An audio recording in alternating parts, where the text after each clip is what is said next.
Bismillahirrahmanirrahim. Alhamdulillahirabbil alamin wassalatu wassalamu ala asrofil anbiya'i wal mursalin wala udwana illa ala zolimin. Ashadu an la ilaha illallah wahdahu la syarikalah wa ashadu anna muhammadan abduhu wa rasuluh. Para santri kelas 9 Pesantren Persatuan Islam 19 Bentar Garut, alhamdulillah dengan izin Allah Subhanahu wa Ta'ala, Ustadz bisa melaksanakan pembelajaran jarak jauh atau virtual karena situasi dan kondisi yang tidak memungkinkan kita semua untuk mengadakan pembelajaran secara tatap muka. Kita akan melanjutkan materi nahwu. Untuk kelas 9 ini melanjutkan isim-isim marfu. Bisa dilihat sebagai murojaah halaman 34.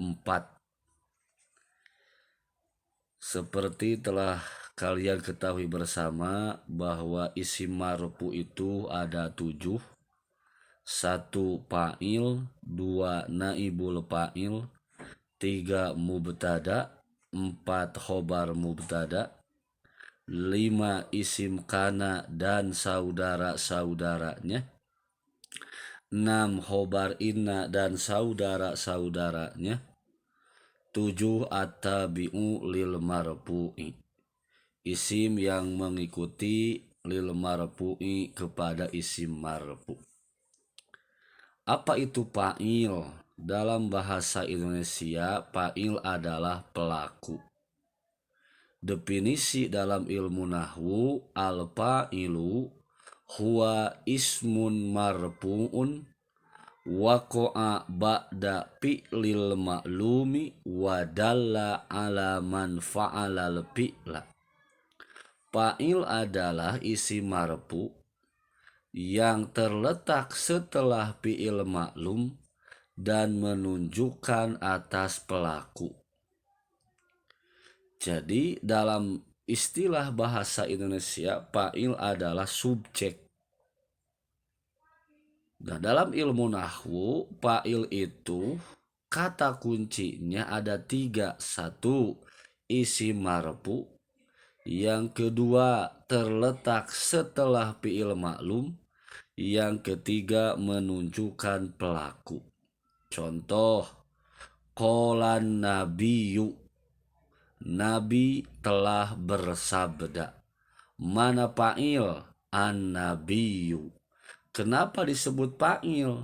Karena kalimat nabiyyu merupakan isim, ada alif lam, an-nabiyyu, marfu, berbaris akhir dhammah. Posisinya terletak setelah fi'il maklum. Mana fi'il maklumnya? Qola. Dan menunjukkan pelaku. Nabi telah bersabda. Nah, ini dalam ilmu nahwu disebut dengan fa'il. Yang kedua, naibul fa'il, pengganti fa'il. Definisinya, ismun marfu'un, isim marfu, waqa'a yang terletak ba'dal fi'lil majhul, setelah fi'il majhul, wadalla ala man waqa'a alaihil fi'lu, dan menunjukkan atas orang yang terkena pekerjaan. Jadi naibul fa'il itu bedanya dengan fa'il, posisinya setelah fi'il majhul. Jadi persamaannya sama-sama isim marfu, perbedaannya kalau fa'il terletak setelah fi'il maklum, kalau naibul fa'il terletak setelah fi'il majhul. Perbedaan yang kedua, kalau fa'il menunjukkan pelaku, kalau naibul fa'il menunjukkan orang atau benda yang terkena pekerjaan. Kenapa demikian? Karena tadinya fa'il itu adalah maf'ul bih, objek. Karena subjeknya tidak ada, maka maf'ul bih, objek, menempati posisi fa'il. Contoh, duribal kalbu, anjing dipukul. Kalimat asalnya doroba aliyun al kalba. Ali telah memukul anjing. Subjeknya Ali dihilangkan, dibuang. Kenapa dibuang? Dalam ilmu nahwu ada dua alasan. Yang pertama lil ilmi bih, yang kedua lil jahli, diketahui pelakunya atau tidak diketahui. Maka Ali dihilangkan, yang tadinya al-kalba maf'ul bih menempati posisi fa'il, maka berubah barisnya dari mansub menjadi marfu. Tadinya al-kalba menjadi al-kalbu. Duribal kalbu, anjing dipukul. Contoh lain dalam Quran, kutiba alaikumus siyamu, telah diwajibkan kepada kalian saum. Asyamu isi marfu. Di sini tidak disebut fa'il tapi naibul fa'il. Kenapa? Karena posisinya terletak setelah fi'il majhul. Mana fi'il majhulnya? Kutiba. Asalnya kataballahu alaikumus siyama. Allah telah mewajibkan kepada kalian saum. Allahnya dihilangkan karena lil ilmi diketahui, maka yang tadinya siyama berubah menjadi siyamu, yang tadinya kataba berubah menjadi kutiba. Kutiba alaikumus siyamu. Nah, ini tentang naibul fa'il. Yang ketiga dan keempat yang termasuk isim marfu adalah mubtada dan khobar. Definisinya, mubtada dan khobar itu ismani tatarokabu minhuma jumlatun ismiyatun. Jadi mubtada dan khobar adalah dua isim yang tersusun dari keduanya jumlah ismiyah. Maksudnya mubtada khobar ini terdiri dari jumlah ismiyah, jumlah yang dimulai dengan kalimat isim. Ketika ada susunan kalimat dalam bahasa Arab, kemudian kalimat yang pertamanya adalah kalimat isim, maka tidak salah lagi, itu posisinya menjadi mubtada. Contoh, al ilmu nafiun. Al ilmu, kenapa tidak dibaca al ilma? Karena al ilmu isim di awal kalimat. Nah, isim di awal kalimat dalam ilmu nahwu disebut mubtada. Sedangkan nafiun adalah khobar mubtada yang menerangkan al ilmu, ilmu yang bermanfaat. Jadi al ilmu mubtada yang diterangkan, nafiun khobar mubtada yang menerangkan. Jadi kata kuncinya ketika ada kalimat isim di awal, contoh Al-Fatihah, alhamdulillahi rabbil alamin. Alhamdu Nah, ini jadi mubtada karena isim di awal kalimat. Nah, yang kedua khobar mubtada yang menerangkan mubtada. Contoh lain, anta mujtahidun. Kamu mujtahidun, seorang yang bersungguh-sungguh. Anta domir, domir munfasil, mabniun alal fathi fi mahalli robin mubtadaun. Jadi anta ini adalah domir munfasil, domir yang terpisah, posisinya marfu karena jadi mubtada. Mujtahidun khobar mubtada. Nah, selanjutnya khobar. Khobar itu terbagi dua. Lihat halaman 41. Ada khobar muprod, ada khobar goer muprod. Muprod di sini tentu bukan dalam pengertian yang menunjukkan angka 1. Tapi muprod di sini malaisa jumlatan wala syabihan bil jumlah.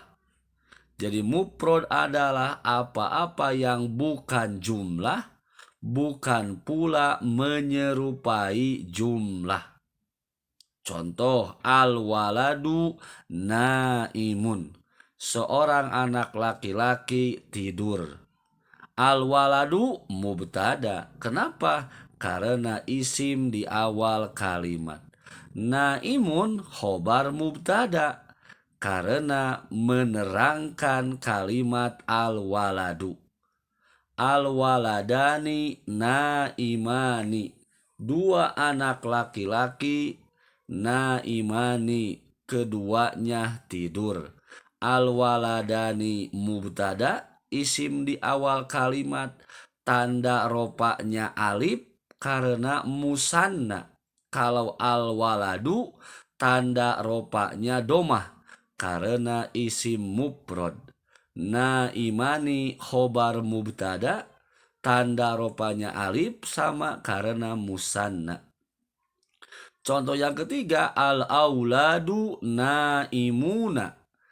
Anak-anak laki-laki naimuna tidur. Al-auladu mubtada karena isim di awal kalimat, tanda ropanya domah. Kenapa domah? Karena jama taksir. Naimuna khobar mubtada. Yang namanya khobar mubtada harus marfu, tanda ropanya wau. Kenapa wau? Karena jama mudakar salim. Ini yang termasuk khobar mufrad. Khobar yang bukan terbuat dari jumlah atau sibhul jumlah. Yang dimaksud jumlah ismiyah dan jumlah fi'liyah.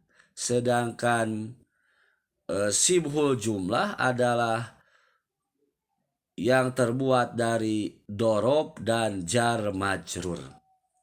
Nah, yang kedua, khobar mubtada itu goer mufrad.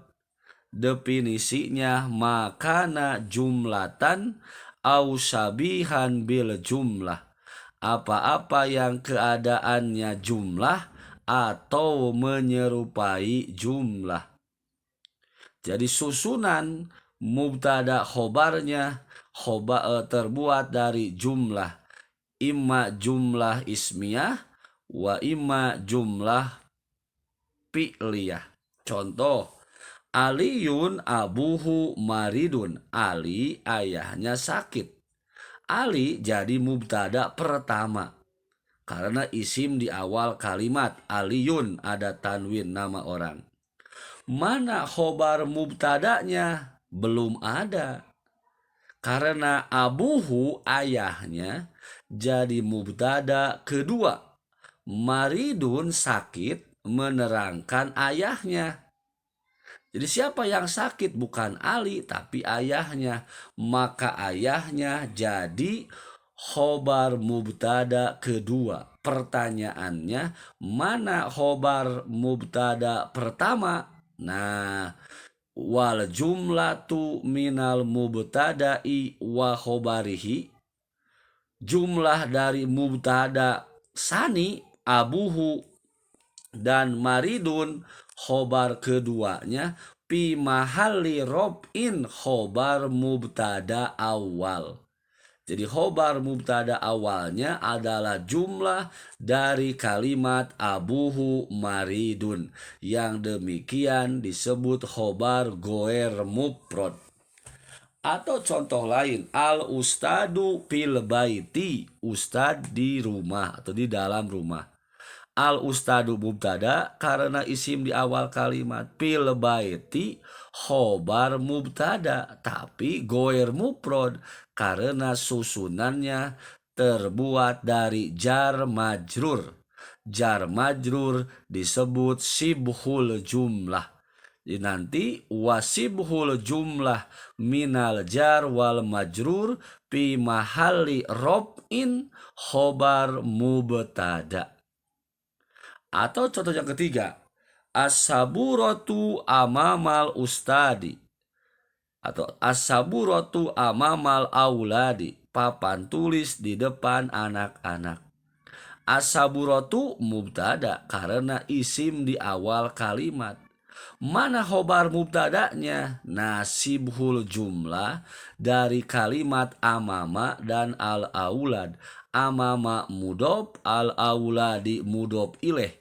Wasibhul jumlah minal mudob wal mudob ileh fi mahalli robin khobar mubtada. Nah, lihat halaman 42. Malaisa mufrodan, apa-apa yang bukan mufrad. Nah, yang pertama jumlah ismiyah, jumlah yang tersusun dari jumlah ismiyah al mubtada wal khobar. Contoh, aliyun abuhu goniyun, Ali ayahnya kaya. Seperti tadi, aliyun mubtada pertama, abuhu mubtada kedua, goniyun khobar mubtada kedua. Jumlah dari mubtada kedua dan khobarnya jadi khobar mubtada pertama. Contoh yang kedua, Ahmadu maluhu kathirun. Ahmad hartanya banyak. Ahmadu mubtada pasti. Kenapa? Karena isim di awal kalimat. Ahmadu mubtada pertama, maluhu mubtada kedua, kasirun khobar mubtada kedua. Karena kasirun banyak itu bukan menerangkan Ahmad tapi menerangkan maluhu hartanya. Pertanyaannya, mana khobar mubtada Ahmad? Nah, jumlah dari mubtada kedua dan khobarnya jadi khobar mubtada pertama. Yang kedua, jumlah fi'liyah. Jadi khobar mubtada itu tersusun atau terbuat dari jumlah fi'liyah. Contoh, al-maridu yad'upu badanuhu. Al-maridu orang yang sakit, yad'upu lemah, badanuhu badannya. Al-maridu mubtada pasti isim di awal kalimat. Yad'upu fi'il mudore, do'upa yad'upu. Tanda mudorenya ada iya. Fi'il mudore maklum. Setiap fi'il maklum membutuhkan fa'il. Mana fa'ilnya? Badanu. Yad'upu fi'il, badanu fa'il. Pertanyaannya, mana khobar al-maridu? Maka khobar al-maridu adalah jumlah fi'il dan fa'il. Jadi jumlah dari yad'upu badanuhu wal jumlatu minal fi'li wal fa'ili fi mahalli robin khobar mubtada.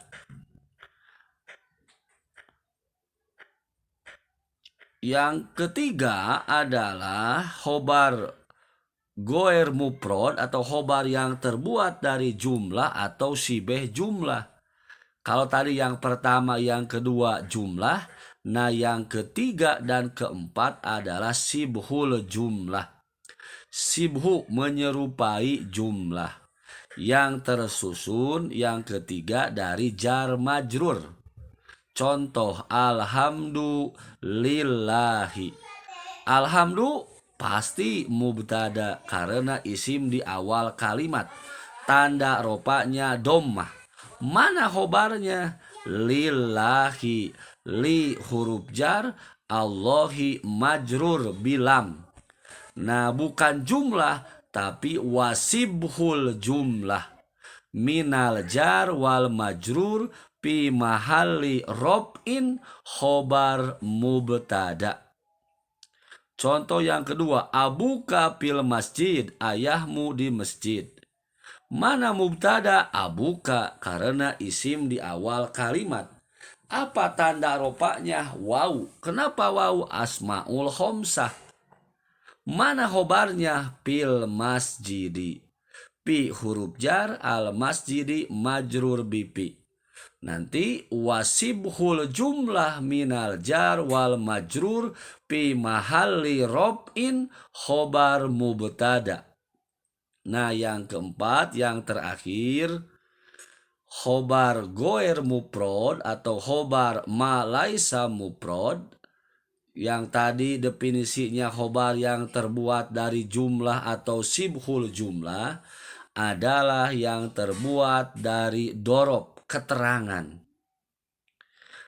Ada dorob makan, ada dorob zaman, ada keterangan waktu, ada keterangan tempat. Contoh as-saburatu amamal auladi. Papan tulis di depan anak-anak. As-saburatu pasti mubtada, isim di awal kalimat. Tanda ropanya domah karena isim mufrad. Mana khobarnya? Amamal auladi. Amama mudob, al auladi mudob ileh. Amama dorob di depan menunjukkan dorob makan tempat. Nah nanti amama mudob posisinya al auladi mudob ileh, maka bukan wal jumlah tapi wasibhul jumlah minal mudopi wal mudob ileh pi mahalli robin khobar mubtada. Atau contoh kedua, al kalbu kholpal babi. Anjing di belakang pintu. Al kalbu mubtada karena isim di awal kalimat. Mana khobarnya? Kholpal babi. Kholpa mudob, al babi mudob ileh. Wasibhul jumlah minal mudob wal mudob ileh pi mahalli robin khobar mubtada. Catatan, jika khobar terdiri dari jar majrur atau dorob, maka khobar sering didahulukan dan disebut khobar muqaddam. Sedangkan mubtada seringkali diakhirkan dan disebut mubtada muakhor. Contoh dalam Al-Quran, pi kulubihim marodun. Pi kulubi, pi huruf jar, kulubi majrur bipi. Jar majrur sibhul jumlah. Nah di sini kan tadi jika khobar terdiri dari jar majrur, maka khobar sering didahulukan. Makanya pi kulubihim wasibhul jumlah minal jar wal majrur pi mahalli robin khobar mubtada muqaddam. Marodun mubtada muakhor. Yang kedua, bila sulit mencari khobar, maka carilah kalimat yang sekiranya dapat menyempurnakan mubtada. Jadi kalau kalian sulit mencari khobar, maka lihat kalimat selanjutnya, kalimat berikutnya yang menjelaskan, yang menyempurnakan mubtada. Nah, itulah tentang pembahasan khobar. Jadi sekali lagi, khobar mubtada terbagi dua, ada muprod, ada goer muprod. Muprod definisinya khobar yang bukan terbuat dari jumlah atau sibhul jumlah. Susunannya muprod muprod, musana musana, jama jama. Itu khobar muprod. Yang kedua khobar goer muprod, yaitu khobar yang terbuat dari jumlah atau sibhul jumlah. Nama lain khobar goer muprod adalah khobar ma laisa muprod, apa-apa yang bukan muprod. Susunannya yang pertama terdiri dari jumlah ismiyah mubtada khobar, yang kedua jumlah fi'liyah fi'il fa'il, yang ketiga sibhul jumlah jar majrur, yang keempat sibhul jumlah mudhof dan mudhof ilaih. Nah, untuk tugas silahkan kalian kerjakan halaman 43, ada kalimat at-tamrin, latihan. Tulis di buku tugasnya, kemudian nanti dikirimkan di Google Classroom. Sohih, betulkan matarohu, apa yang kamu lihat, khotoan, salah. Contoh, hiya mubaligun. Hiya, dia seorang perempuan, mubaligun, mubalig. Ini susunan mubtada khobar, tapi kalimatnya salah. Kenapa salah? Lihat, hiya itu domir untuk muannas, sedangkan mubaligun khobarnya untuk mudakar. Jadi tidak sesuai. Antara mubtada dan khobar harus sesuai. Mudakar mudakar, muanas muanas, musana musana, jama jama. Maka hiya mubaligun salah. Seharusnya hiya mubaligotun. Nah, tinggal kerjakan yang nomor 2, 3, 4, 5, 6. Kalian lihat kesalahannya semua di khobar. Jadi fokus kesalahannya di khobar. Nanti kalian betulkan dan tugasnya dikirimkan melalui Google Classroom. Nah, tugas yang kedua adalah sebutkan uzkuril fa'ila, sebutkan fa'il, wa naibal fa'ili dan naibul fa'il, wal mubtada'a wal khobaro dan mubtada khobar, minal jumalil atiyah dari jumlah berikut. Di tugas kalian menyebutkan posisi suatu kalimat contoh. Kulubuna gulpun. Nah, di sini ada dua isim yang marfu, mana kulubu dan gulpun. Posisinya adalah kulubu mubtada. Kenapa? Isim di awal kalimat. Gulpun otomatis khobar mubtada. Nah, tinggal gitu, kulubu mubtada, gulpun khobar mubtada. Tinggal kalian nomor 2 sampai nomor 10 kalian lihat, kalau misalnya ada fi'il maklum berarti fa'il.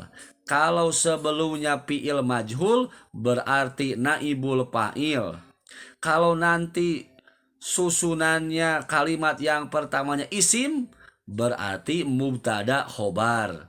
Kalau nanti kalimat yang pertamanya jar majrur berarti jar majrur jadi khobar muqaddam, sedangkan kalimat yang keduanya mubtada muakhor. Mungkin itu saja untuk pertemuan perdana di kelas 3 ini. Mudah-mudahan kalian bisa memahami, dan kalau ada hal-hal yang kurang dimengerti bisa nanti di Google Classroom ada interaksi, ada dialog, hal mana saja yang tidak pahamnya. Itu saja yang Ustaz sampaikan. Mungkin nanti setelah libur Idul Adha kita lanjutkan tentang isim marfu yang ke 5, yaitu kana wa akhawatuha. Cukup sekian, aku qauli hada wa astagfirullahaladzim. Assalamualaikum warahmatullahi wabarakatuh.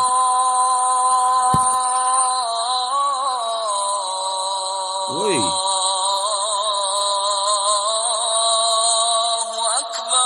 30 menit, oi.